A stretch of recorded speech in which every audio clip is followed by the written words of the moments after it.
Welcome everyone. And today I'm going to show you some major bar chord positions.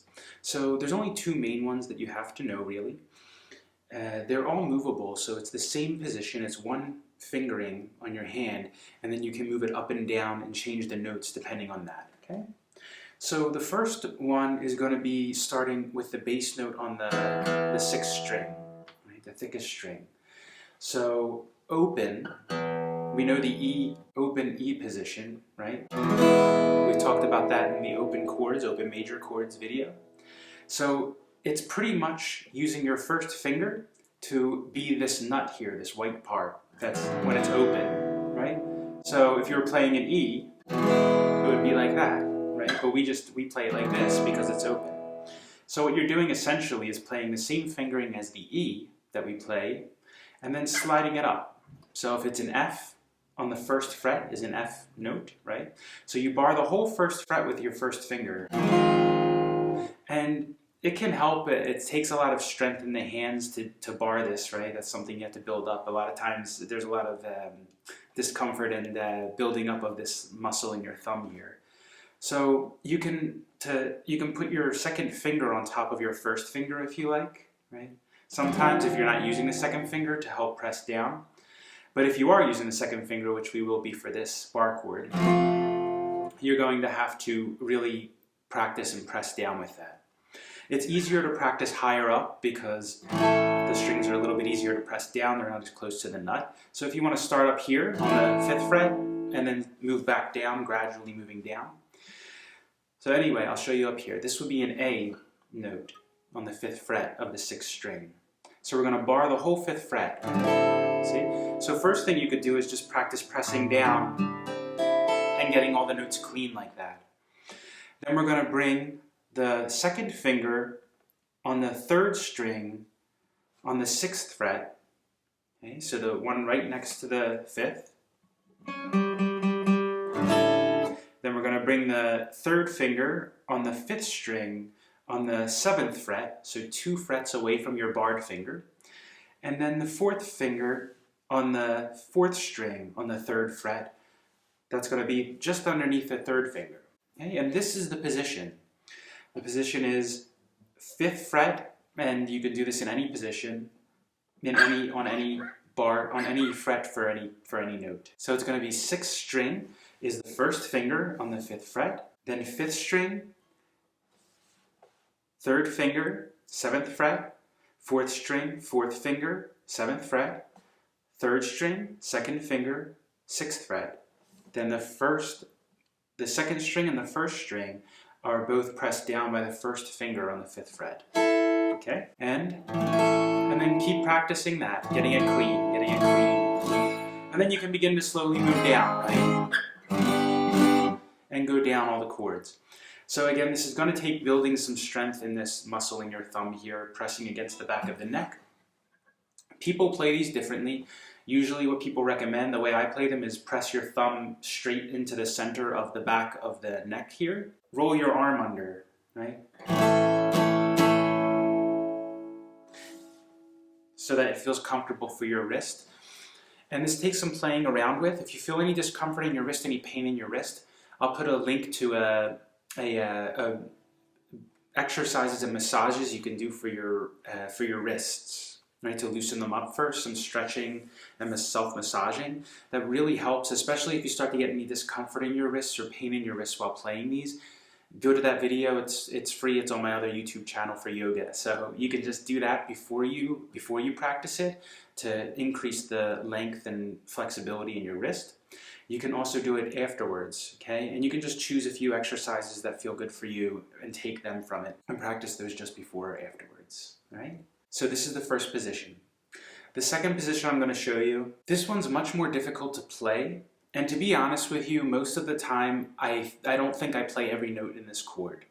It's extremely hard on the 3rd finger. You have to have extreme flexibility in your first knuckle to be able to play all of the notes clean.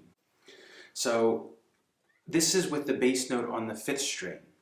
And again, you can play it anywhere. I'll play it on the 5th fret since that's where we played the A. And this is a D chord because this is a D note on the 5th fret of the fifth string. So you're going to bar everything on the 5th fret with your first finger. Okay, go straight down. And you're not going to use the 6th string, so you can just touch the tip of your index finger against the 6th string to mute that there. Then you're going to bring your 3rd finger, you're going to bar the 4th string, 3rd string, and 2nd string on the 7th fret. So this is exactly the same, just like the open E. This would be an open A that we've already went over in the open chords, open major chords section, right? The first finger would be covering the 4th, 3rd, and 2nd string on the 2nd fret. So again, this would be like having your finger in front of the nut, bringing the 3rd finger here and playing the same chord, right? So we're just sliding it up, okay? So you're going to bar the 5th fret with the 1st finger, 3rd finger on the 4th, 3rd, and 2nd strings on the 7th fret, okay? And then you're going to play that. And that's a D chord.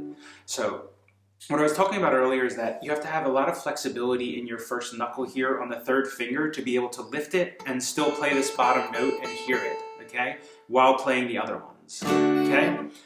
For me, honestly, most of the time I'm muting that string with my finger. Most of the time I'm just playing and I'm just touching this one so it's not playing. That's the way I usually play it. It takes extreme flexibility, and you know, if you have it in your knuckle, that's great. If not, don't go crazy about it and don't go hurting yourself trying to overstretch your knuckle. Just be aware of it, do the best you can, keep playing with it, see if you can get it clean. Sometimes it's clean for me, sometimes it's not, okay? And it's not a big deal. I would focus on what you're playing and sounding the notes that are important for whatever you're playing.